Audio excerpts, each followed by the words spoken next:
Hey there, it's Thursday. You know what day it is. It's the day for the new And Just Like That, which is just like crap, to come out, and there's a new episode. And I'm going to do something a little bit different. I've already scanned the episode real quickly while I was getting my kids out the door on the bus, but now I have time to actually sit down and watch it again, so I'm actually going to do that right now live as I'm recording. And I'm just going to comment on it as we go. All right, so what's the name of this, tragedy? All right, Season 1, Episode 8, Bewitched, Bothered, and Bewildered. And of course, we all know that the conversation between Che and Rambo is coming up. So here we go. But can I also say that Bewitched, Bothered, and Bewildered would have been a much better title for this new reboot, because that's how we all feel. Maybe not bewitched, but we feel bothered, and we're definitely bewildered. Oh, of course. Oh, God. Trigger warning, if you are the kind of person who belongs to an identity group and you identify yourself with that identity group and you cannot take any kind of criticism at all, or your little fifis will be hurt, it's time for you to leave this channel right now. Okay, you've been sufficiently warned. And we open up with like a pride event, and it's a really small event. There are not that many people there. You can clearly tell that this is a set. And Che, of course, because Che is the only LGBT person available in New York that does any public speaking at all, is up on the stage.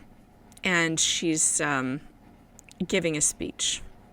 And this is the part of this insufferable show where they attempt to teach the audience something through Che Diaz, the most disgusting character ever written, the person who doesn't know that it's not appropriate to smoke weed at a funeral of someone you barely know, a person who doesn't know that it's not appropriate to smoke weed in an elevator, a person who doesn't know that it's not appropriate to screw someone's wife. This is the person that they are setting up on a stage to preach at you. How does that make you feel? Because it makes me feel like pretty stupid.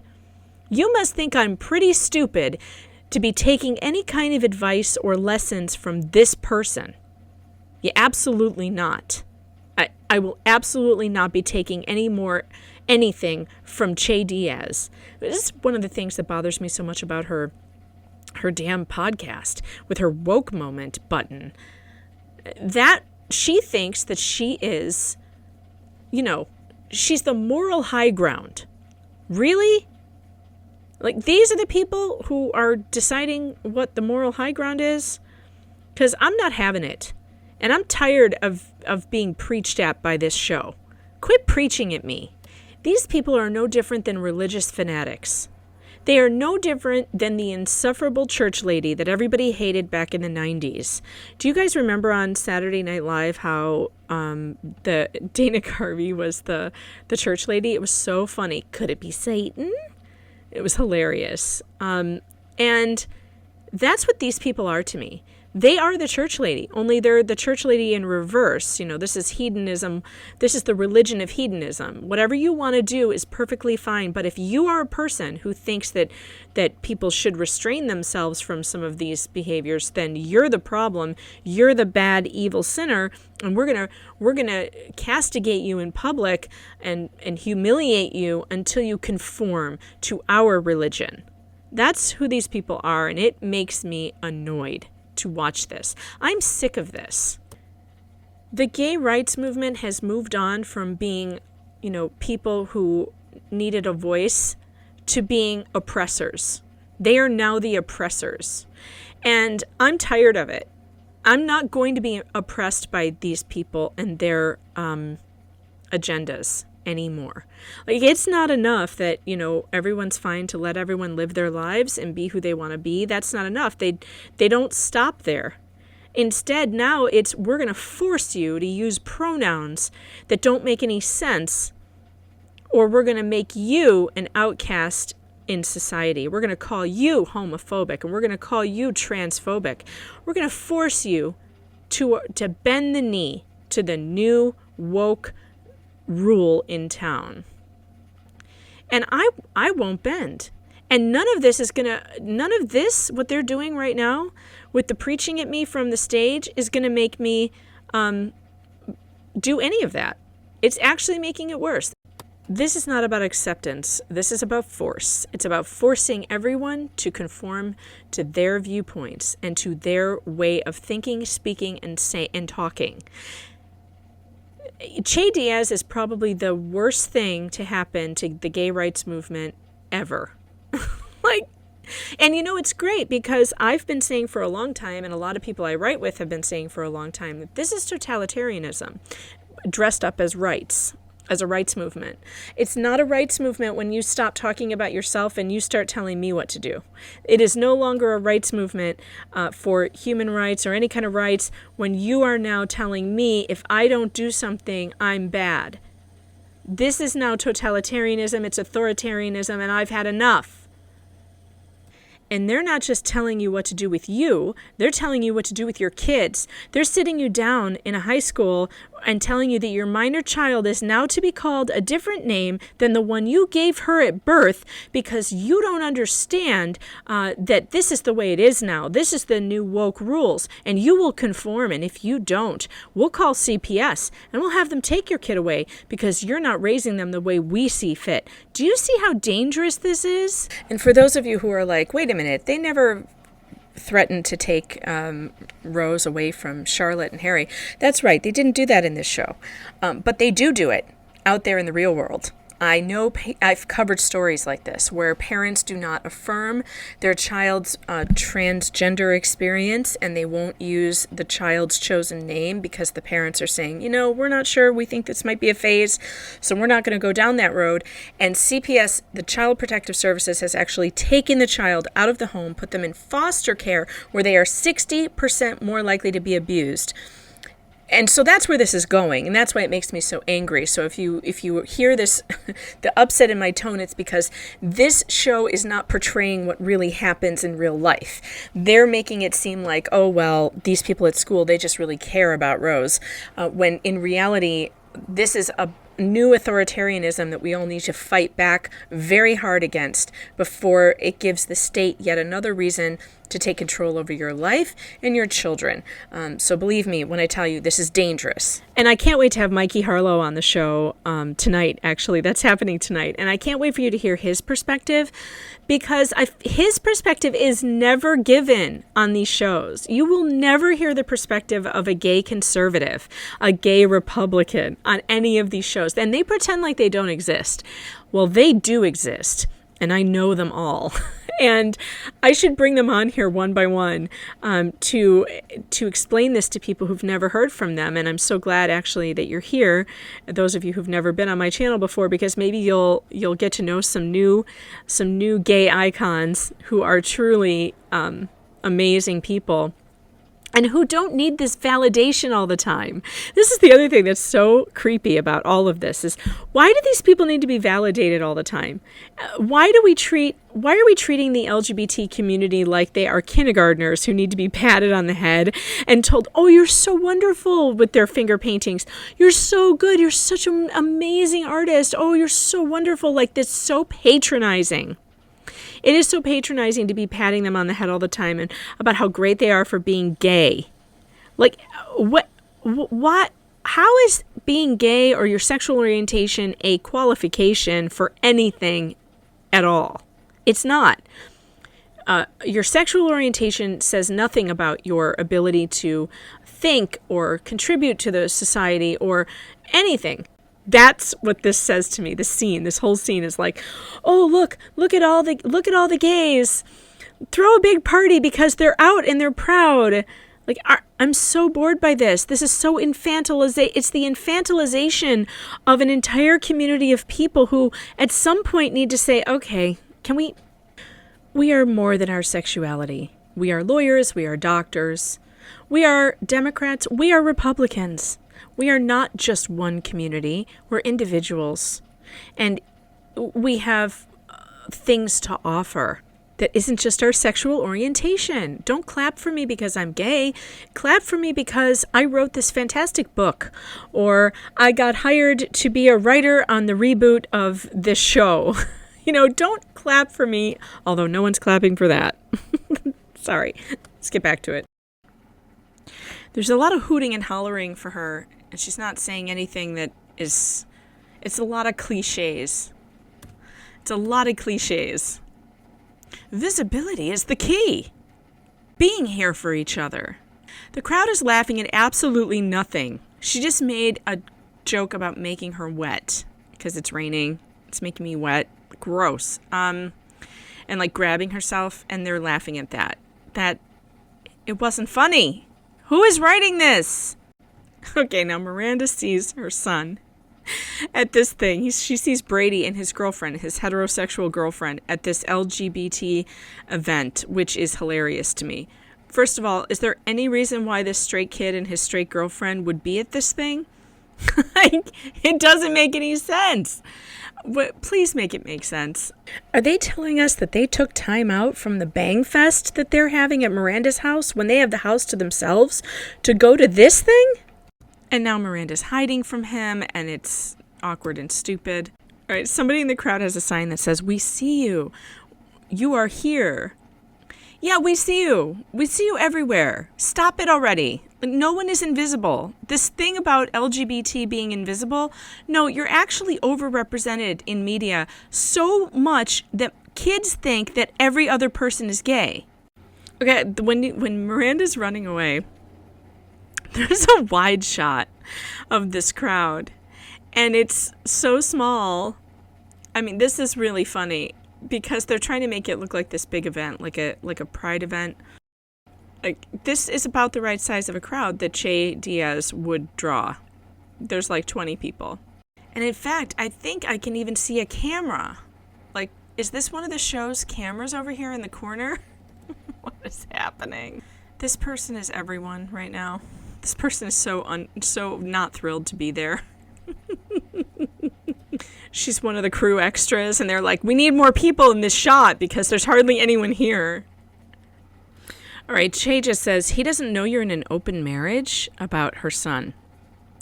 This storyline really bothers me, and I wonder if they just threw this in there because people were so upset. I wonder if they filmed this after the criticism began of Che.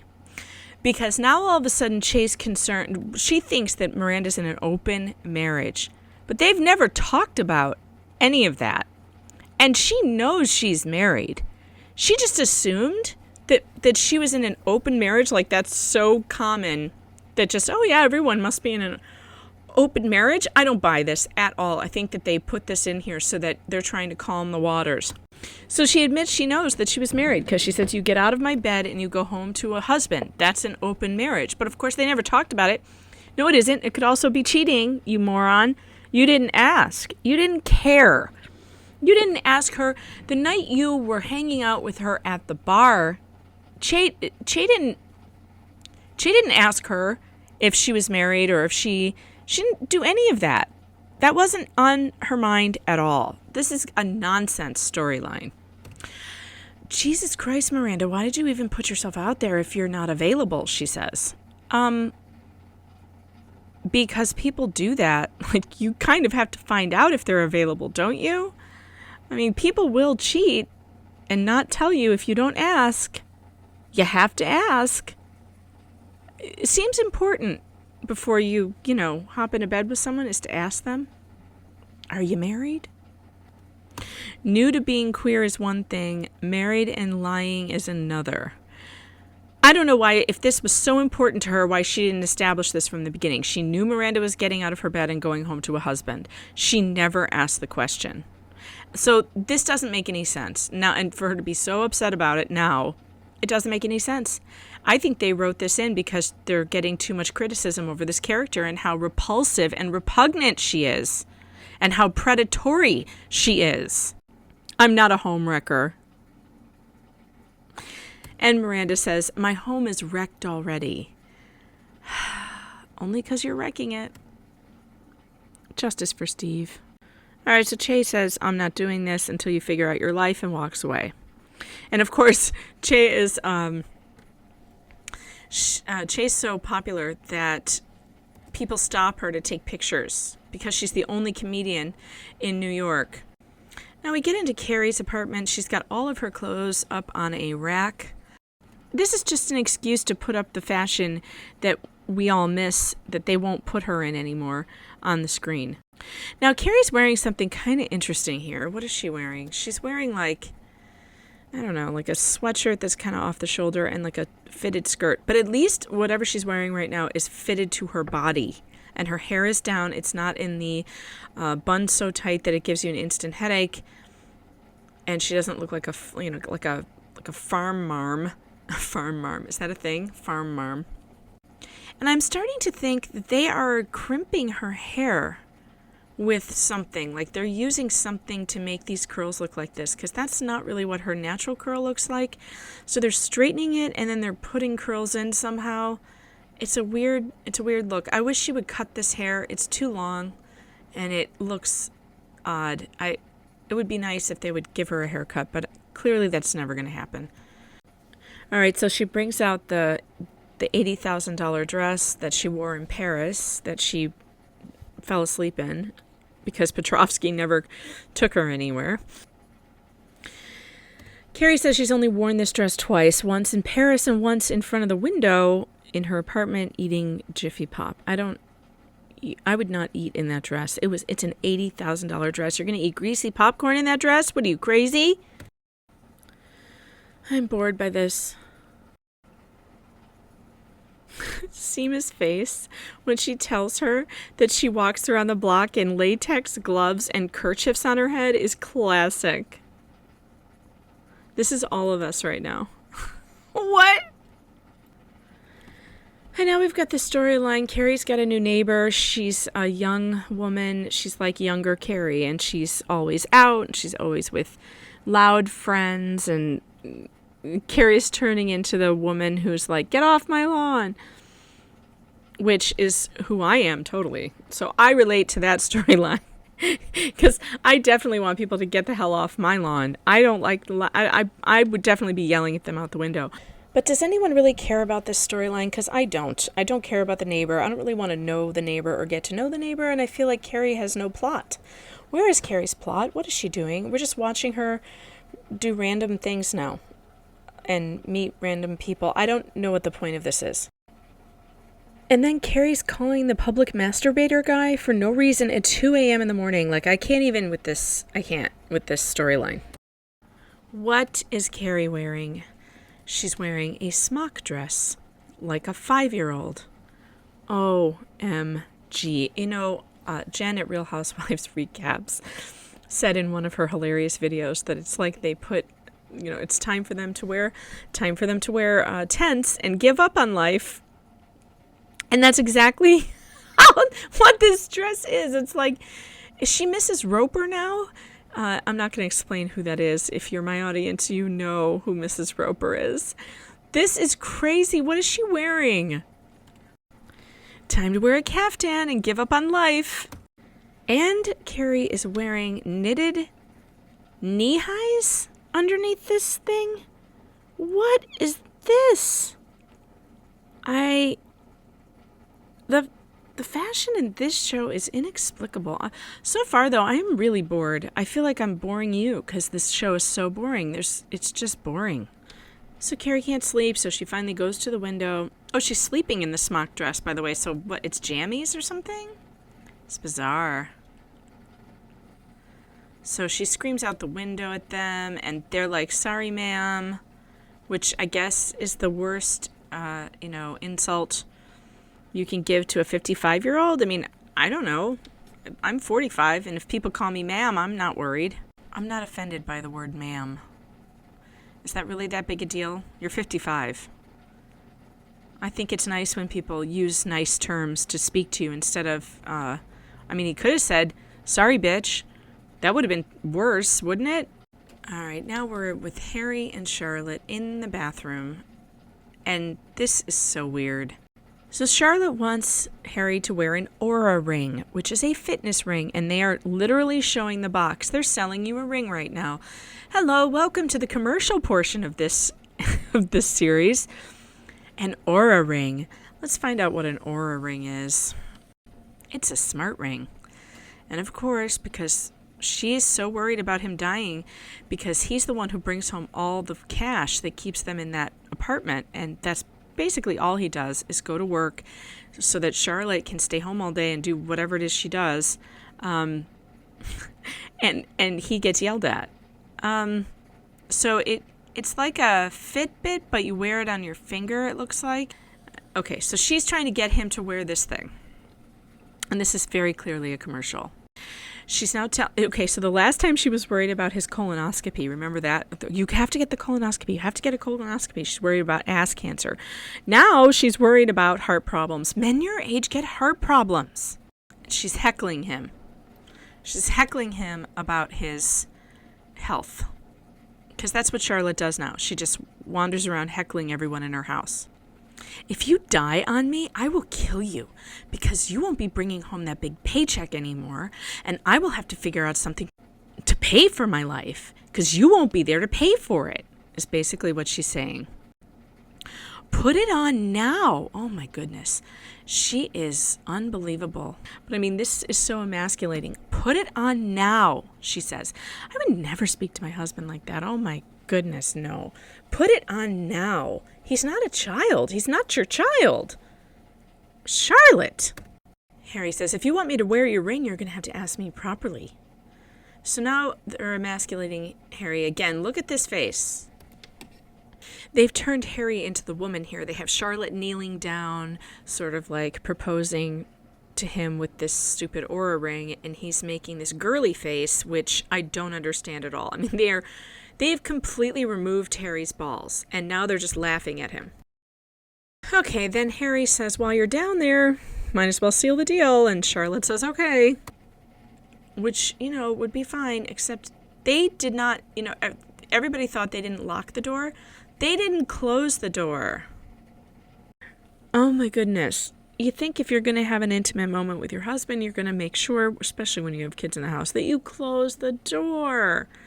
At the age that her kids are, they know not to come in a closed door. They know to knock first, but the door wasn't even closed. She tells Lily, I was checking your daddy's penis for cancer. So she terrifies her daughter, thinking that her dad might have cancer, because that's a better option than just saying, hey, sorry, we were being romantic and you walked in. I freaked out, sorry. That would have been a lot easier. We're back in Carrie's apartment, and she looks like a hobo again. And Carrie's got a green mask all over her face, and it's the neighbor who comes over and knocks on the door to say that she's sorry. And Carrie, of course, looks crazy. And for some reason, Carrie cares what she looks like when this very cool girl meets her. Again, I don't care about this. This is the most boring show ever. Okay, so the girls are at some kind of cafeteria, and we've got Miranda in puffy sleeves now. She looks like a homesteader. And Carrie's wearing some kind of baggy sweatshirt again. Nothing remarkable.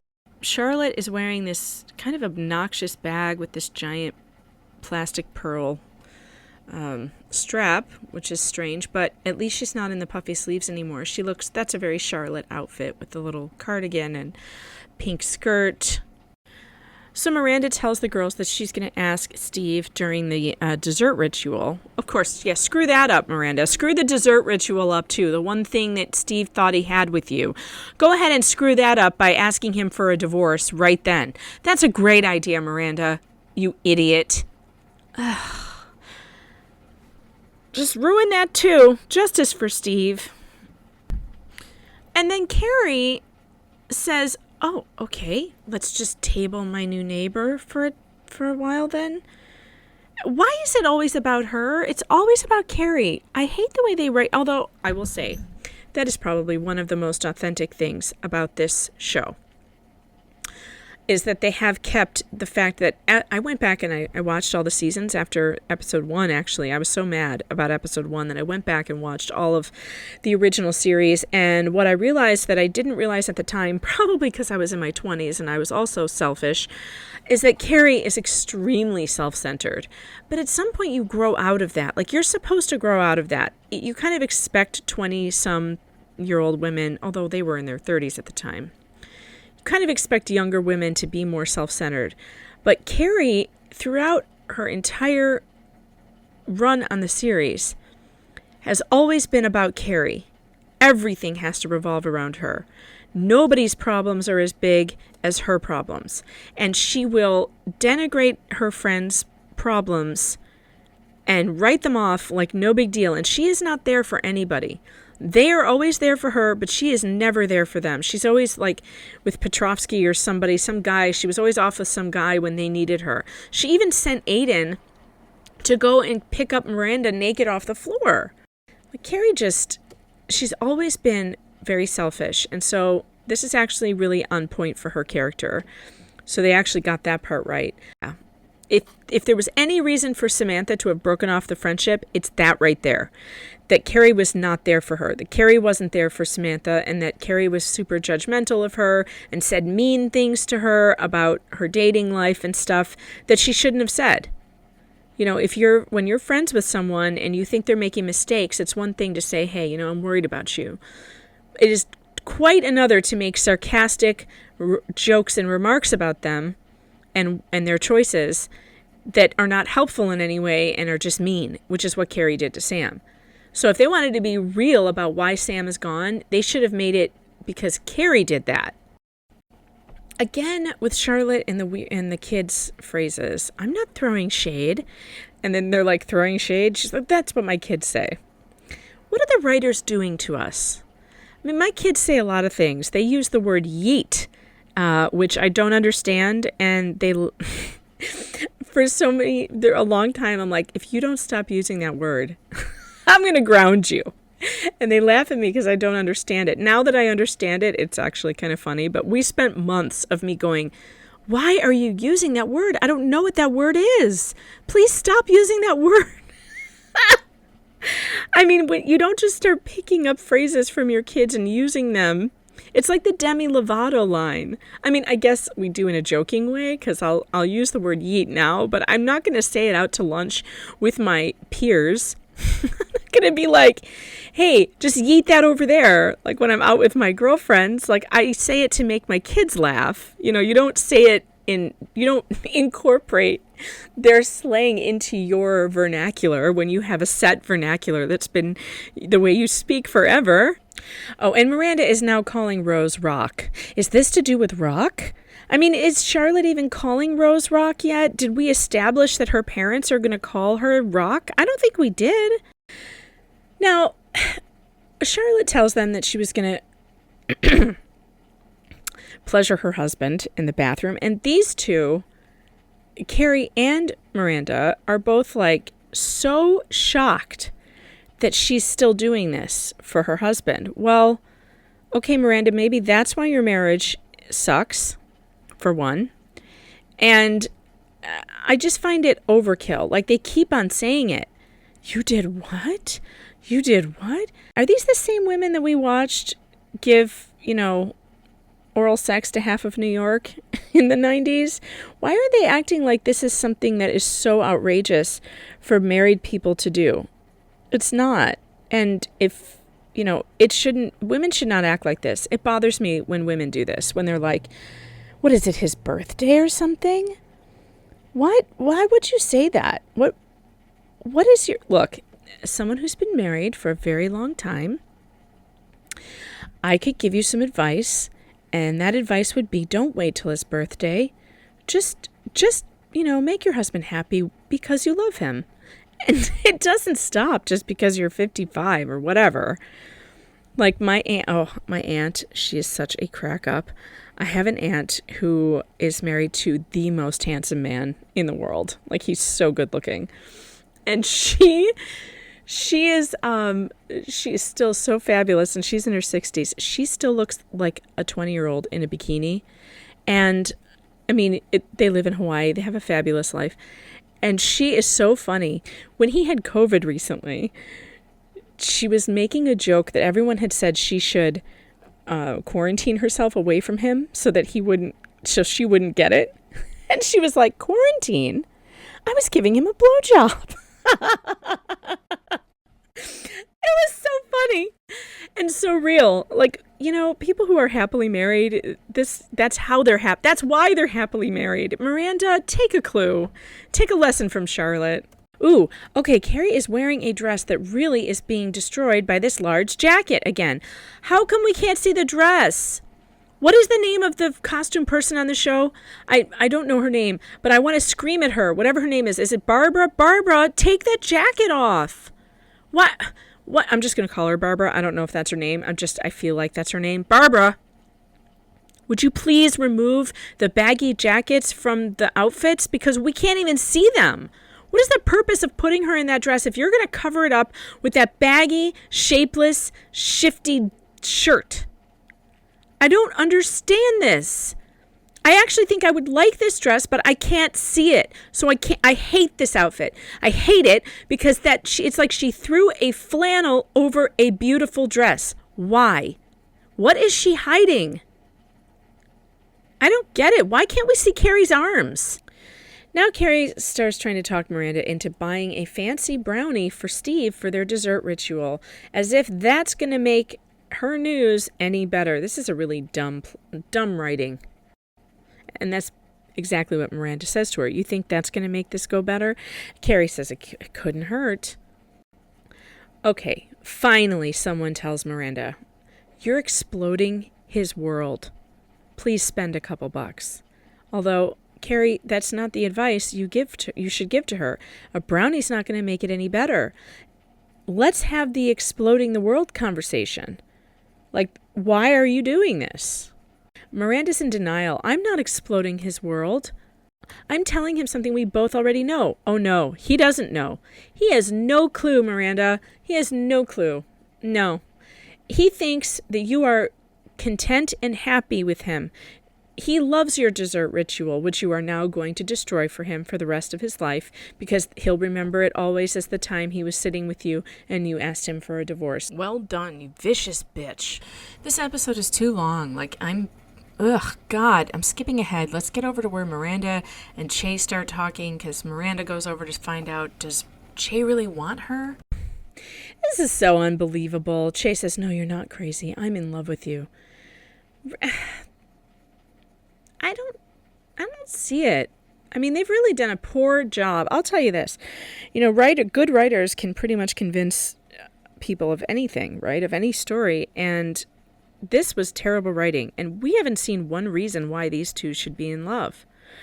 We have seen nothing between these two that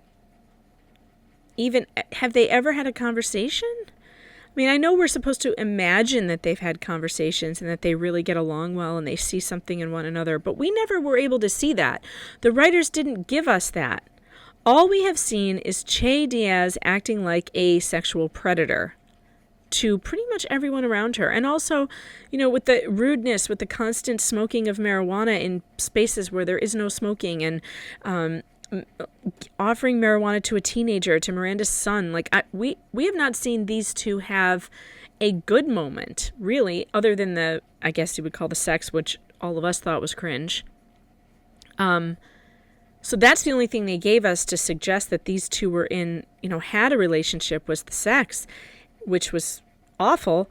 And we are supposed to believe that they are soulmates, that they love one another. That where did the love come from, and why? Why do they love one another? I can't answer that question. I can't say why Che loves Miranda. Like, what does Miranda bring to this pairing? What is it about Miranda that Che loves? We've not heard any of that. They've not even been on a date. So I'm just supposed to buy that she fell in love with this person over 3 weeks, a 3-week fling, and they've both admitted it was just basically sex. Come on, I'm just not buying this storyline at all. Oh wow, Miranda. Oh wow, okay, I'll go right home and blow up my marriage. Oh wow, yes. I'm going to get divorced. Don't worry, I'm going home right now to destroy my husband's heart, to break it into 1,000 pieces. I'm going home right now to tell Steve I never want to see him again. Good God. And then Che tells her, I can't give you anything traditional. That is not who I am. And suddenly Miranda's like, well, I hate tradition. I hate everything about it. I don't want tradition. I'm not like that. Does she even know what that means? Again, this conversation, she should have asked her right then, what do you mean? Because by saying, I can't give you anything traditional, is she saying our relationship's going to be open? What is she saying? And I can't believe Miranda doesn't want to know. She's just like, that's great. I don't want that either. But you don't even know what she's talking about. Define non-traditional. Stupidity. I hate traditional, she says. I'm done with it. Yeah, but what are you done with? What are you saying you're done to? I only have one thing to say about the storyline with Lily and the Instagram. I am so grateful that there weren't phones and camera phones when I was in high school and college. If my high school and college mistakes had been broadcast to the world, they would all be haunting me right now today. You know, they look at being kept off social media as a punishment, but you need to reframe it and tell them, I'm giving you a gift. I'm giving you the gift of anonymity. I'm giving you the gift of being able to make mistakes and not have anyone recording it. Because you don't want this recorded historical record of every mistake you ever made when you were a teenager. Can you imagine? Seriously, can you imagine? Well, of course, every photo of me would have been like doing 8-foot bong rips in college. Sorry, Mom. All right. Carrie is dressed like Mrs. Roper again in a caftan that is totally shapeless. But I hate the caftan and I want it to go away. She should burn that. Okay, good God. Carrie, I thought when Carrie was talking about what she does with the cigarette when she goes outside and takes her walk in the scarves and the rubber gloves, when she was telling Seema that, I thought that she was exaggerating, and yet here she is. And what is she wearing? She's wearing a house dress. She's literally wearing a grandma house dress that you buy at Walmart with a hoodie, latex gloves that you would wash dishes with, and 2 or 3 Yenta handkerchiefs on her head. This is crazy to smoke a cigarette. This is crazy. If you have to go out like this to smoke a cigarette, you should not be smoking. Just give it up. If you hate the smell of smoke so much, just stop smoking. Nothing is worth looking like this, ever. Oh my God. And I am not a very fashionable person. I spend most of my days in yoga pants and sweatshirts. Like, that's what I wear because I work from home and, I'm running after a dog and kids and chickens. So believe me, I'm not the height of fashion, but my yoga pants and sweatshirt looks better than this. Like, why would she not be in yoga pants and a sweatshirt for this? Why is she in this grandma nightgown that she's walking around the streets of New York City looking like the crazy hobo lady? Are they laughing at us? Are they just, come on. And then Carrie is on the phone with Seema, and I don't understand what Seema gets out of this relationship. Poor Seema. It's all about Carrie. She only calls Seema when she wants to tell her something about her life. And even on this phone call, Seema tries to tell her something about real estate, and Carrie completely ignores her. And I don't understand why Seema wants to be friends with this person, because she never acknowledges that Seema has a life at all. It's all about Carrie. And now she's telling her about the neighbor and how she hates the fact that she's not cool anymore. But she's walking around the neighborhood like a crazy person. And then the neighbor comes out, and the juxtaposition between the two of them is just hilarious. I mean, it's just terrible. Her neighbor's so fashionable and young, and Carrie just doesn't put any effort into herself at all anymore. She's given up completely, and she's now wearing rubber gloves and Yenta handkerchiefs on her head with grandma nightgowns outside. Like, she looks like she was cleaning toilets in Russia. And Carrie says, with her rubber gloves, greetings. Like, oh, at least I'm laughing. I mean, but I'm laughing at her, not with her. All right, now we get to what we've been waiting for. Miranda and Steve. Miranda sitting down with Steve, he's watching sports. She makes him put in his hearing aids because she says, I don't want to have to yell at you. And He gets his hearing aid. He can't find it. It's like in the couch. She puts it in. He's like, okay. She turns off the game, and now she's going to tell him.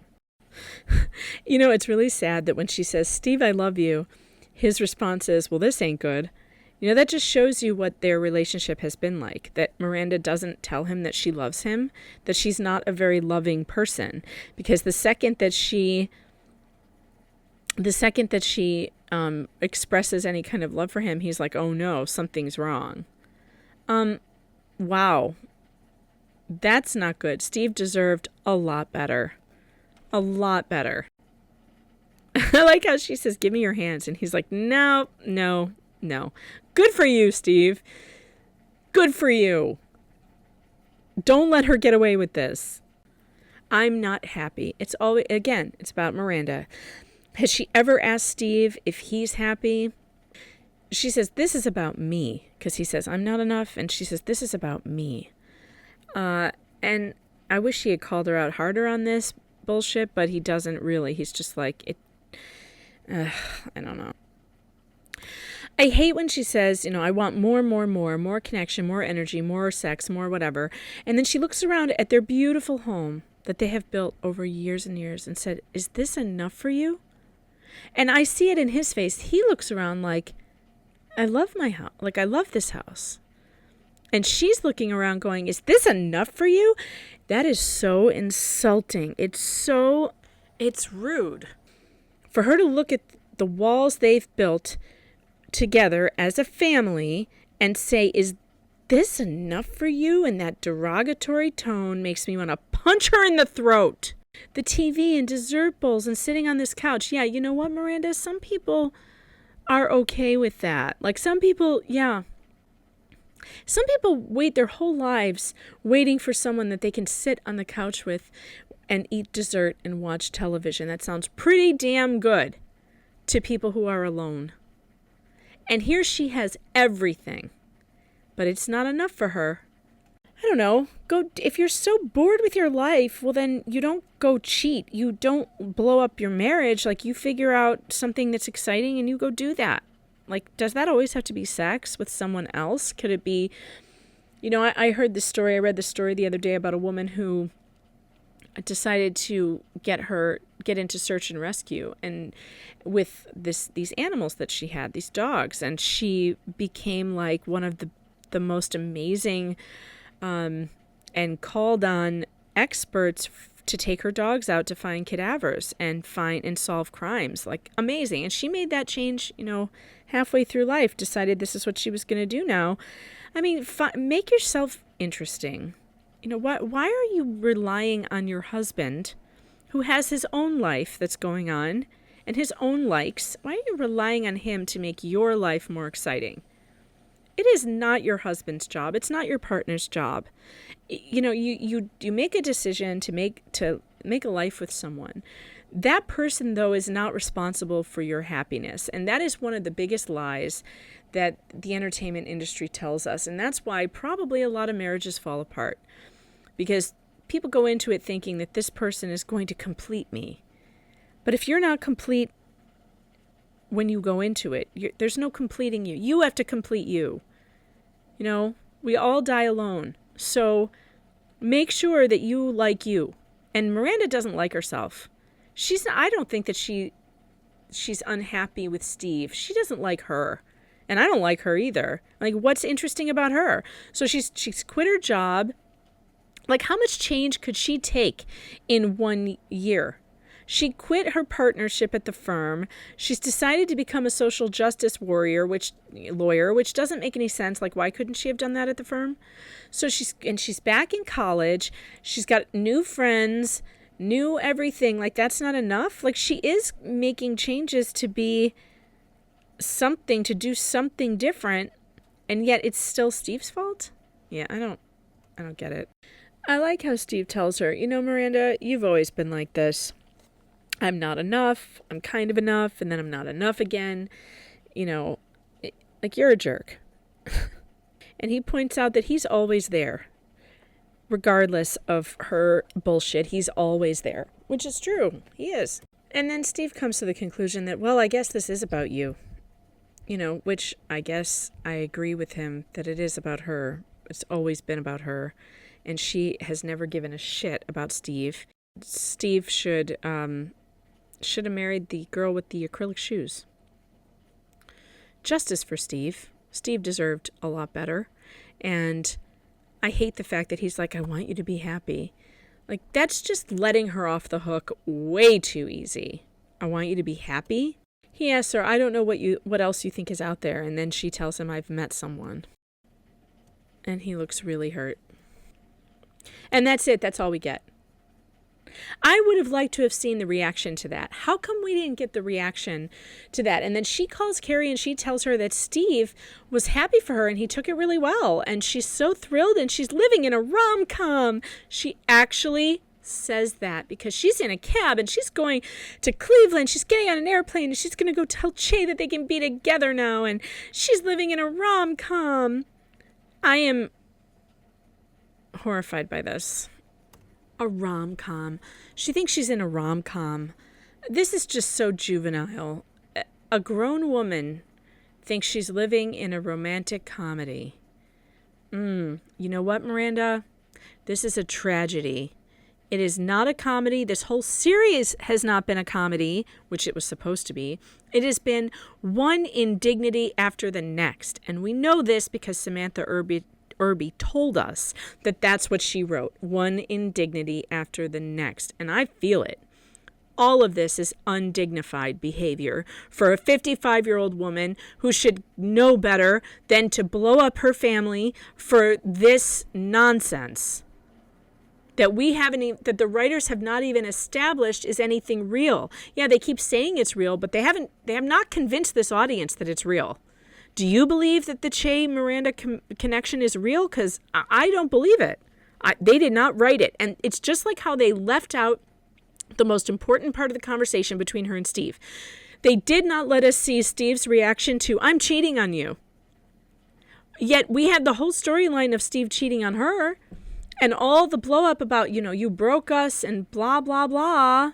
I mean, these writers are so damn lazy and they're so untalented that they can't even write this scene correctly. They cannot write the words that Steve he deserves to say them.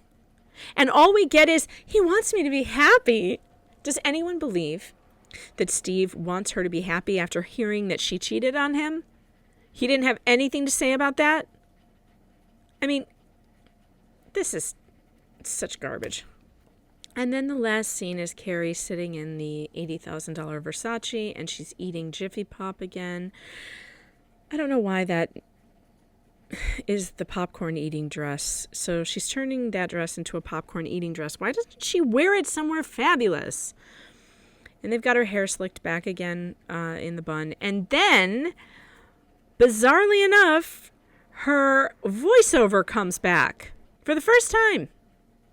And just like that, I realized there are some things that should never be put into storage. What? It doesn't even make sense.